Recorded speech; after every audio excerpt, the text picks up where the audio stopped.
देखो आज जेन मुख्यतः अम्बाबनार रास्तार कारण मोहन उद्देश्य है जेन मंत्री जेन मंतव्य जेन दौन 2-3 दिन है से गोटे कथा कहन सेल्फ रेगुलेशन देव बोल दुर्भाग्यर कथा सरकार गोटे कथा मंत्री गोटे कथा जिला प्रशासन गोटे कथा और सोसाइटी गोटे कथा चाषी सब जगह कथा शुणी हैरान होन सब ऑफिस केन्द्री बुलिक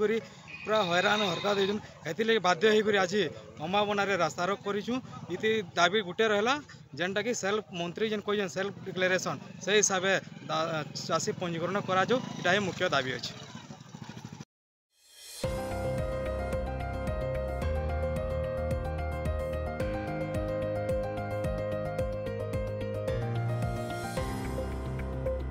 लोन नहीं आम गोटे भी चाषी वंचित ना आहत जेन आप प्रोसेस कर बहुत लोग वंचित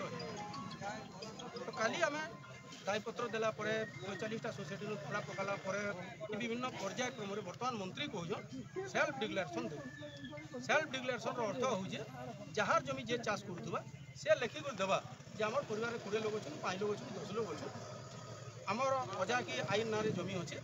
मुई जमीटा चाष कर लोन अनुचे और समस्त सहमति धान कार्ड बनवा लगे चाहूँ तेणुक